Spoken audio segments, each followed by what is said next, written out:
Now I'd like to introduce Marilyn Beaumont, who is going to launch the book. Now, Marilyn has general and psychiatric nursing background. She was the Executive Director of Women's Health Victoria between 1995 and 2010. Marilyn's work has included holding positions with the Australian Nursing Federation, Federal Secretary between 1987 and 1995. From 1982 to 87, she was the ANF South Australian Branch Secretary. Currently, in addition to being the chair of the Australian Women's Health Network National Board, she's the chair of Northern Health Board and a board member of the Northern Melbourne Medicare Local. She's received the Australian Centenary of Federation Medal in 2001 and was inducted to the Victorian Honour Roll for Women in 2007, both for her leadership and contribution to women's health. So please join me in welcoming Marilyn.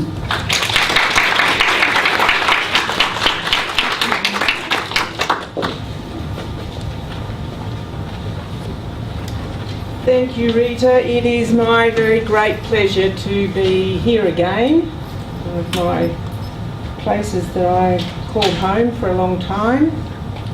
And for this particular occasion, a really great honour. I'd also like to pay my respects to the first people of this land upon which we meet, the Wurundjeri people. And thinking about this event, I reflected on how far back this work goes. And Lorraine Greaves has been part of the Australian women's health landscape for many years, well before my time even, but collaborating with Women's Health Victoria in particular for over 15 years. And we were talking earlier, and I first met Lorraine in 1996. She's got a better memory for dates than I do.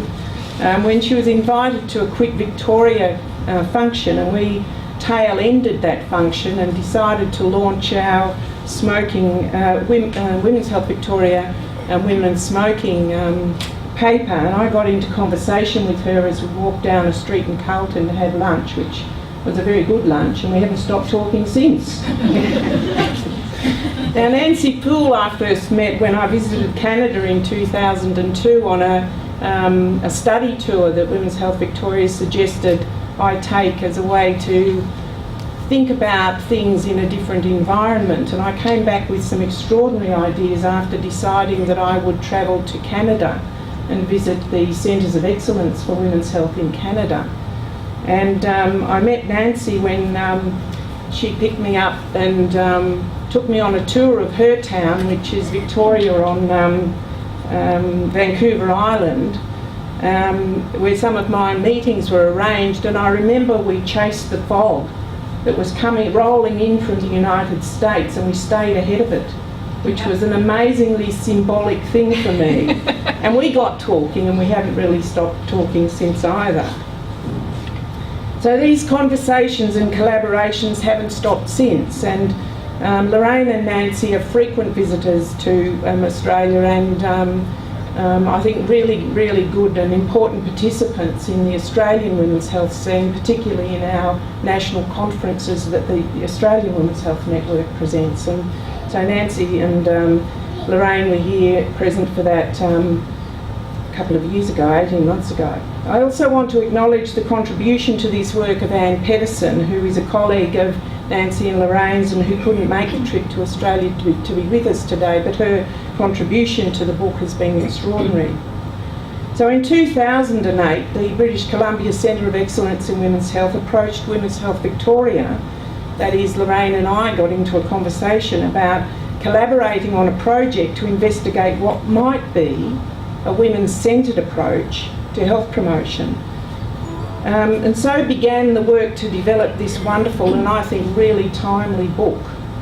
So these organisations working together had grown since the late 1990s, and at the heart of the collaboration are the different strengths of each of the organisations. So the British Columbia Centre of Excellence in Women's Health and its research capacity, and Women's Health Victoria with its applied health promotion capacity.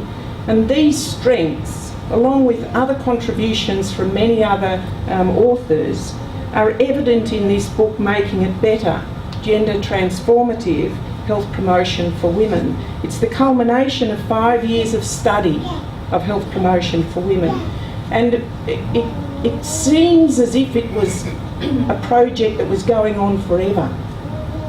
But the tenacity to bring it to fruition is an extraordinary thing, and it's clear to me, and of particular interest in my current role of leadership across the primary, secondary, tertiary health service delivery system, that more effective health promotion for women and girls and generating their improved health will lessen the need for acute women's health interventions, will highlight and support the need for intersectoral policies to enhance health, and will also have economic dividends for both the individual and society more generally. The team of researchers, when they came together in 2008, started from really what was a blank slate, because women's health promotion seems stuck on changing women and their behaviours, as opposed to changing the wider social and economic forces that affect health in ways specific to women and girls. And it's seriously depressing that despite gender being an established and widely identified social determinant of health by agencies locally and globally, over many years, as long as I've been around in health, and I'm getting pretty ancient, there is a lack of gender considerations in generic health promotion work. So the work led by Lorraine and Nancy has identified that health promotion practice, in health promotion practice, gender was often simply nodded to as one of several determinants of health, often conflated with sex in practice and rarely measured in precise ways. More significantly, critical reflections on the role of gender in health promotion remain rare. When sex or gender are considered, it turns out often to be superficial or worse, reinforcing damaging stereotypes. In real life, gender is complicated. It is challenging. These factors undoubtedly make it difficult to include gender in research, practice or policy development affecting women's health, but often recognition of gender's complexities was and is mostly missing from health promotion practice, research and related policy. This has been a serious omission from the literature and from practice because it is complicated, should not be the reason for it to be omitted. But that didn't daunt these women on their quest. I might also tell you that the 5-year quest included the need for high-level advocacy with the threat to funding for the British Columbia Centre of Excellence for Women's Health. And we were grieving here, I can only imagine what it was like at the time there, resulting in significant organisational risk within the place Lorraine, Nancy and Anne were working. This book, Making It Better, tells the story of the journey of inquiry leading to the development of a framework and tool. These are provided for practitioners and policymakers to use in addressing health promotion for women from a specific, deeper and enlightened perspective. The team examined health promotion practice in the form of campaigns, messages or programs aimed at women and girls and brought a critical lens to those initiatives. They consulted widely, including here in Australia, with health promotion experts in health promotion research practice, with women in a range of settings, and with policymakers and healthcare providers. They arrived at the understanding that simply integrating gender into health promotion was not sufficient to really change and improve women's and girls' health.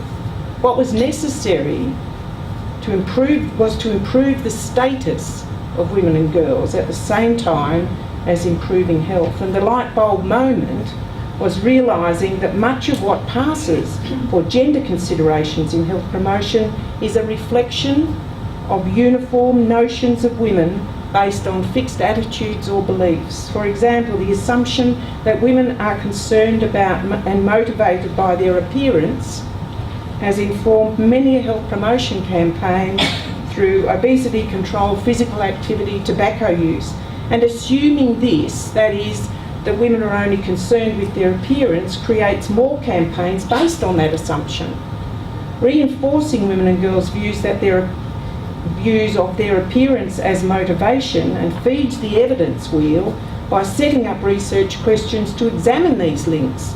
A focus on how women think they should appear to others, not how they feel about themselves. It's hard to break these cycles of thinking, and the book does just that. It asks a series of questions about how we, in health promotion, might be perpetuating gendered assumptions.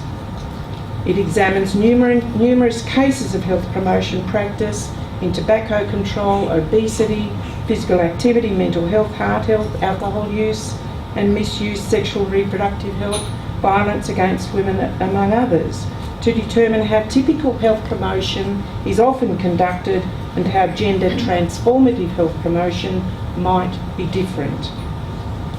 In addition, it examines this within different populations of women and within different settings, so that you get the intersectionality as well as thinking about women and gender. And it goes further. The book absolutely makes the case that the integration of gender in health promotion action must be purposeful and transformative. The aim must be changing gender norms that are negative through questioning and challenging these, and making this an integral goal and aspect of any health promotion intervention. The aim must be to reduce gender inequity by transforming entrenched stereotypes along with improving health. And that's a worldwide issue, including here in Australia. We know that gender inequity thrives on exploitation and power imbalances, history and culture, and operates through limits on decision making and access to resources such as money, land or positions of authority, all of which affect health and well-being. There are varied approaches to challenging such norms. One way is through health promotion. So it really, a focus on gender transformative health promotion for women is long overdue. And the book has been an important base from which to develop a new Australian resource, Doing Better, Gender Transformative Public Health Messages. These are guidelines and worksheets, and were published in June this year by the Australian Women's Health Network.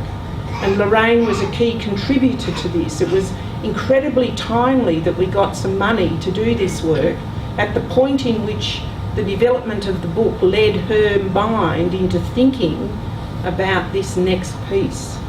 And so these guidelines provide steps, key principles and a process for re-examining or examining public health messages in a gender transformative way. There are also in this resource of what to do and what not to do when creating gender transformative public health or health promotion initiatives. And Kelly from the Australian Women's Health Network has brought copies of the resource, which will be available over here for you to have a look at. But they are an online, interactive way of working. So back to the book, Making It Better, Gender Transformative Health Promotion for Women. There are many excellent contributions from some of our own great women's health activists and thinkers, including Rose and Petra and Helen Kelleher. And in this innovative collection, leading authorities in clinical medicine, sociology, epidemiology, education reveal how health promotion is failing communities by failing women. It challenges us, if we are to be successful in health promotion action, then it needs to occur at multiple levels. Now, we know this, but it really sets it very clearly in this book, and those multiple levels are at population or society level, at community and in organisations, and at the individual level. And the chapter Creating Lasting Change, Advocacy for Gender Transformative Health Promotion outlines this really well. And it frames reclaiming advocacy as a means of improving health outcomes as being vital to ensure change. In addition, I think the work of gender transformation in health promotion requires guts and courage. And I think that I, along with many others, have experienced the silencing that happens around expressing gender equity, feminism, or advocating for women's rights. And I predict, and I'll put money on it, that we will get this silencing around terminology like gender transformative health promotion. And it's critically important that we don't get disenchanted and distanced by this vitriol, or pushed to the easy option of a focus on individual behaviours in doing health promotion work.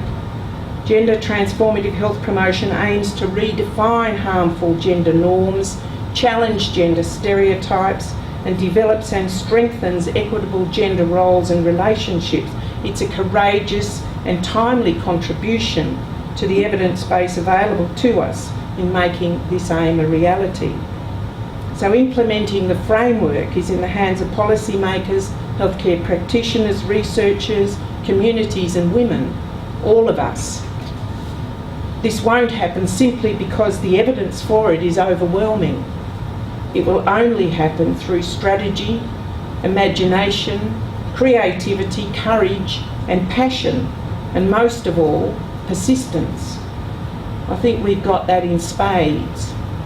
But I also add good humour, because if we can't enjoy it, then it's not really worth doing. So it is my very great pleasure to launch Making It Better, Gender Transformative Health Promotion for Women, in its Australian launch.